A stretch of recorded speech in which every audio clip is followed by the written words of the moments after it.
I, 26F, have always had a complicated relationship with my younger sister, Emma, 22F. Growing up, our parents always favored Emma. She was the smart one, the pretty one, the talented one. I was just there. From the moment Emma was born, it was like she became the center of our family's universe. I was only 4 at the time, but I remember feeling pushed aside. My parents would spend hours cooing over Emma, while I was often left to entertain myself. As we grew older, the disparity in their treatment of us only became more apparent. Emma seemed to excel at everything she touched. She started reading at an early age and was quickly labeled as gifted. Our parents enrolled her in all sorts of enrichment programs: music lessons, advanced math classes, language immersion camps. Meanwhile, I struggled with dyslexia, which wasn't diagnosed until I was in middle school. Instead of getting me the help I needed, my parents just told me I needed to try harder. School was always a source of tension in our household. Emma got straight A's without seeming to break a sweat. She won science fairs, was captain of the debate team, and was even class president in her senior year. I, on the other hand, barely scraped by. Math was a constant struggle, and I often stayed up late trying to finish assignments that Emma could breeze through in an hour. Our parents' reactions to our report cards were like night and day. When Emma brought home her perfect grades, there would be celebrations. Dinner at her favorite restaurant, new clothes, or tickets to a show she wanted to see. My report cards were met with disappointment and lectures about applying myself more. It wasn't just academics where the favoritism showed. Emma was a talented pianist and often performed in recitals. Our parents never missed a single one, always sitting in the front row with cameras ready. But when I had my art show in high school, the one thing I was actually good at, they skipped it because it conflicted with one of Emma's piano lessons. As we got older, the comparisons became more blatant. "Why can't you be more like Emma?" became a common refrain in our household. When Emma was accepted to an Ivy League college on a full scholarship, our parents threw her a huge party. They invited all our relatives and friends. Everyone kept gushing about how proud they were of Emma. Nobody even asked me what I was doing with my life. I felt invisible. I had applied to a few state schools but hadn't heard back yet. When I finally got an acceptance letter from a decent university, my parents' reaction was lukewarm at best. They made some comments about how at least I was going to college, but it was clear they were disappointed I hadn't achieved Emma's level of success. It was around this time that I met Jake, 28M. We were both working part-time at a local coffee shop. Jake was the first person who really saw me and appreciated me for who I was. He didn't compare me to anyone else or make me feel inadequate. With him, I could just be myself. Jake and I started dating, and for the first time in my life, I felt truly happy. He encouraged me to pursue my passion for art, something my parents had always dismissed as a hobby. With his support, I decided to major in graphic design at college. Our relationship progressed quickly. We moved in together after a year of dating, much to my parents' disapproval. They thought I was rushing things and kept pointing out how Emma was focusing on her studies instead of boys. But Jake and I knew what we wanted. We got married last year in a small ceremony. My parents and Emma barely acknowledged it, too busy preparing for Emma's upcoming graduation. For the past few months, Jake and I had been trying to get pregnant. We were overjoyed when we found out I was expecting. It felt like finally something good was happening in my life. Jake was ecstatic and immediately started making plans for the nursery. For once, I felt like I had something to be proud of, something that was just mine and not overshadowed by Emma's achievements. Last weekend was Emma's college graduation. As expected, our parents threw her another big party. They rented out a fancy restaurant and invited what seemed like half the town. All the focus was on Emma and her accomplishments. People kept asking her about her plans for grad school and her internship at a prestigious company. I sat in the corner, feeling ignored as usual. When it was time for toasts, I suddenly felt overcome with anger and resentment. All these years of being second best, of feeling invisible in my own family, came rushing to the surface. As soon as Emma finished her speech about her bright future and how grateful she was for our parents' support, I stood up. Without really thinking it through, I announced that Jake and I were expecting a baby. The room went silent. Then everyone started congratulating us. For once, people were paying attention to me instead of Emma. Relatives were hugging me and asking about due dates and nursery themes. It felt amazing to finally be the center of attention. But the feeling was short-lived. Emma looked furious. Her face turned red and she stormed out of the party. My parents followed her, completely ignoring me. They didn't even stop to acknowledge my news. Later that night, they called to berate me. They said I was selfish and immature for stealing Emma's thunder and ruining her special day. My mom went on a long rant about how I've always been jealous of Emma and how I need to grow up. My dad said he was disappointed in me and that I should have known better. I tried to defend myself, to explain how I've always felt sidelined and just wanted to share my happiness. But they wouldn't listen. They demanded that I apologize to Emma immediately. When I refused, they hung up on me. Jake thinks I did nothing wrong. He says Emma and my parents have been mistreating me for years, and I deserve to have my moment too. He pointed out how they've never celebrated any of my achievements. So why should I have to tiptoe around Emma's? But now my whole family is mad at me. Emma isn't speaking to me at all. My parents keep sending angry texts. Even some of my extended family members have reached out to say I acted inappropriately. I'm starting to doubt myself. Was I really the asshole for announcing my pregnancy at Emma's graduation party? Should I have just stayed quiet and let Emma have her moment like I've always done? Or was I right to finally stand up for myself and claim some attention? Tia for announcing my pregnancy at my sister's graduation party? Update 1. It's been 2 weeks since the graduation party incident, and things have only gotten worse with my family.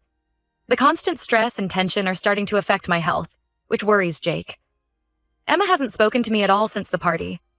She's blocked me on all social media platforms and even changed her phone number. I found this out when I tried to reach out to her to explain my side of things. It hurt more than I expected, realizing that my own sister had cut me off so completely. My parents, on the other hand, won't stop calling. But it's not to check on me or the baby. Every conversation turns into a lecture about how I've ruined Emma's moment and how I need to make amends. They're demanding that I apologize to Emma, but when I try to explain my side, they shut me down and say I'm being dramatic. Yesterday, my mom called with some news that made my blood boil. Apparently, Emma is planning a do-over graduation party next month. My parents are fully supporting this idea and helping her organize it. They said I'm not invited unless I apologize to Emma and promise not to make the event about me. This was the last straw. I finally snapped and told my mom that I was done being the family scapegoat. I said that they've always favored Emma and made me feel worthless. I brought up specific incidents from our childhood, like the time they forgot my 16th birthday because they were busy preparing for Emma's piano recital, or how they paid for Emma's summer programs abroad but told me to get a job when I wanted to attend a local art camp. I reminded her about the time I won a regional art competition in high school. Instead of coming to the award ceremony, they attended one of Emma's debate tournaments.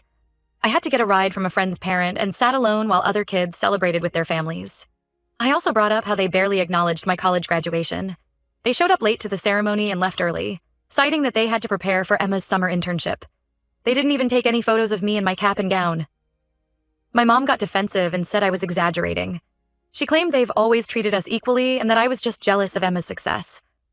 When I pressed her for examples of how they've supported me, she couldn't give any concrete ones. She just kept repeating that I needed to apologize to Emma and stop causing drama. I told her that I had nothing to apologize for.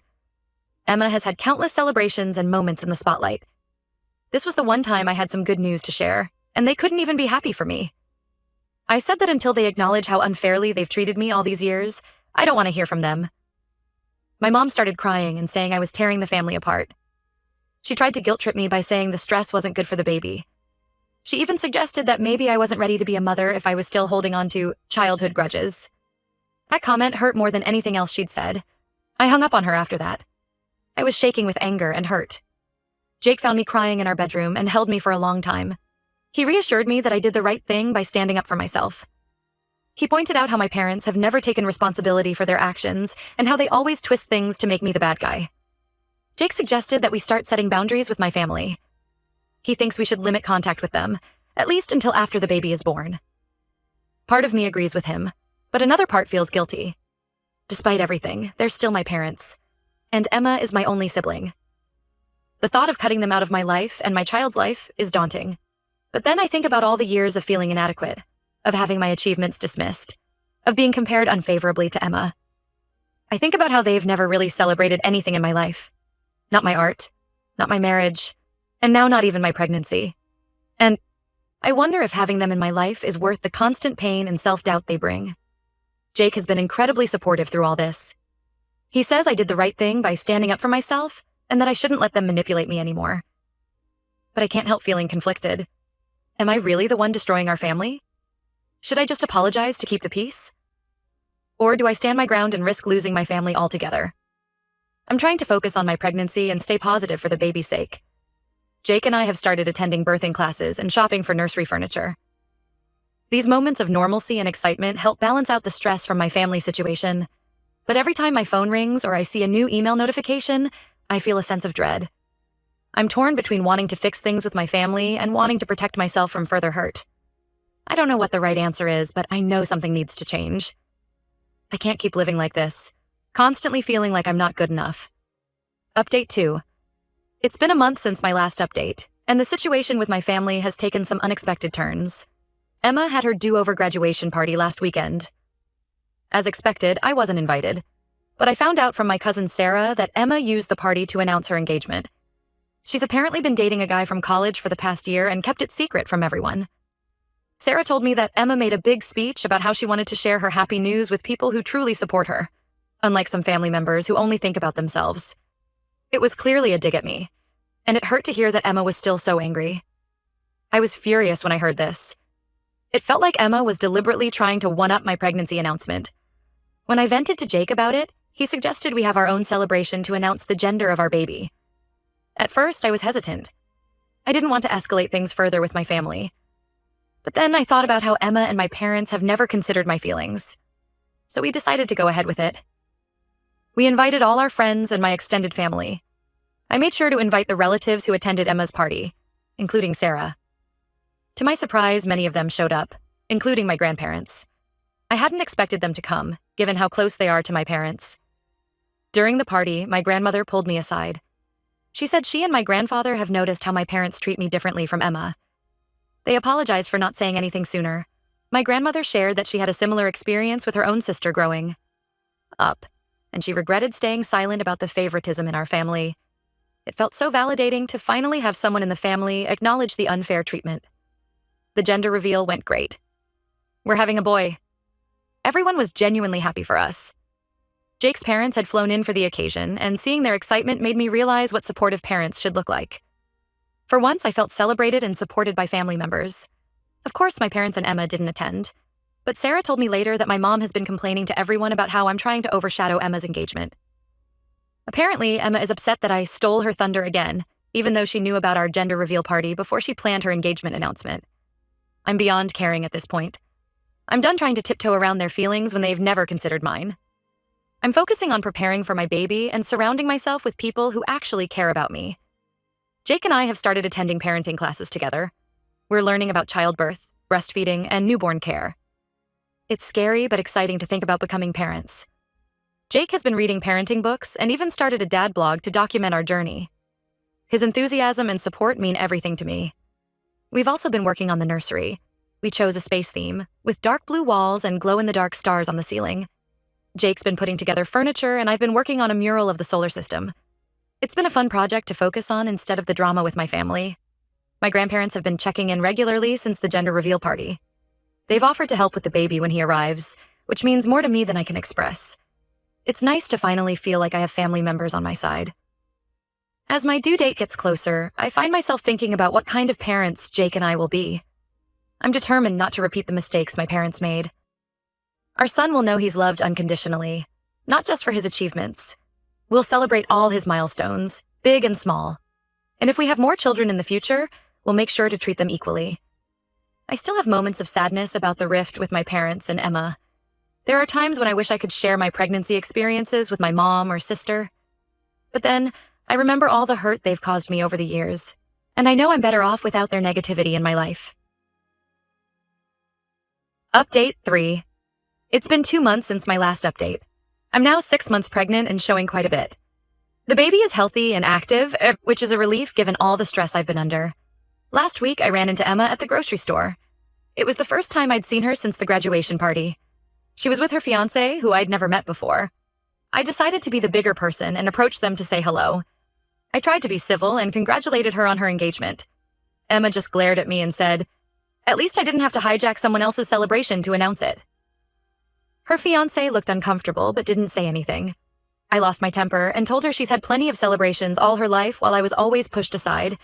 I said I was done feeling guilty for wanting some attention for once. Emma started yelling about how selfish I was and how I'd always been jealous of her success. She said I was so desperate for attention that I got pregnant just to compete with her. People were staring, so I just walked away. I was shaking with anger and hurt. As I was leaving, I heard Emma's fiancé asking her if what she said about me getting pregnant for attention was true. I didn't stick around to hear her response. When I got home, I had missed calls from my parents. They left angry voicemails saying Emma told them about our encounter. They accused me of harassing Emma and threatened to cut me off completely if I didn't apologize. They didn't even ask about how I or the baby were doing. I was so stressed that I started having contractions. Jake rushed me to the hospital. Thankfully, everything was okay with the baby, but the doctor warned me to avoid stress. She suggested I consider seeing a therapist to help manage the family situation. Jake called my parents to tell them what happened. Instead of being concerned, they accused me of faking it for attention. That was the last straw for me. I decided I'm done trying to have a relationship with them. I've blocked their numbers and removed them from my social media. I'm focusing on staying healthy for my baby and preparing for his arrival. Jake and I are taking parenting classes and setting up the nursery. We've chosen a name for our son, but we're keeping it a secret until he's born. My grandmother even offered to host a baby shower for me next month. It's nice to finally feel like I have family members who care about me. Jake's parents have also been wonderful. They call regularly to check on us and have already bought so many things for their future grandson. Jake's mom is planning to stay with us for a few weeks after the baby is born to help out. It's bittersweet to see what supportive in-laws look like, knowing I won't have that same support from my own parents. I've started seeing a therapist to help deal with the stress and emotions from the family situation. It's been helpful to have an objective person to talk to about everything. She's been working with me on setting boundaries and processing my feelings about my childhood and current situation with my family. As my due date gets closer, I find myself having mixed emotions. I'm excited to meet our son and start this new chapter of our lives. But there's also a sadness knowing that my parents and sister won't be a part of it. I wonder if they'll ever meet their grandson, or if this rift is permanent. Jake and I have discussed what we'll do if my parents or Emma try to reconnect after the baby is born. We've decided that we'll be cautiously open to it, but only if they're willing to acknowledge their past behavior and make real changes. Our priority is protecting our son from the kind of favoritism and emotional manipulation I experienced growing up. For now, I'm trying to stay positive and focus on the good things in my life. Jake and I are more united than ever. We're both excited and a little scared about becoming parents, but we're facing it together. I'm grateful for the supportive family members and friends who have stood by us through all of this. I know cutting off my parents and Emma will have long-term consequences. There will be family events and holidays that might be awkward or painful. Our son will probably ask questions about his grandparents and aunt as he grows up. But for now, I feel like I'm doing what's best for my mental health and for our growing family. As I sit here feeling my son kick, I'm reminded of why I'm doing all of this. I want him to grow up in a home filled with love and support, where he's valued for who he is, not just for his achievements. I want him to know that it's okay to stand up for himself and set boundaries with people who hurt him, even if they're family. I don't know what the future holds for my relationship with my parents and Emma. Part of me hopes that someday we can reconcile and have a healthy relationship. But another part of me is at peace with the possibility that this might be a permanent estrangement. Either way, I'm committed to breaking the cycle of favoritism and emotional neglect with my own child. For now, I'm taking it one day at a time, focusing on my health, my marriage, and preparing for our son's arrival. It's not the family situation I imagined having when I pictured becoming a mother, but I'm grateful for the loving support system we do have. Whatever happens, I know Jake and I will face it together, and our son will always know how loved and wanted he is.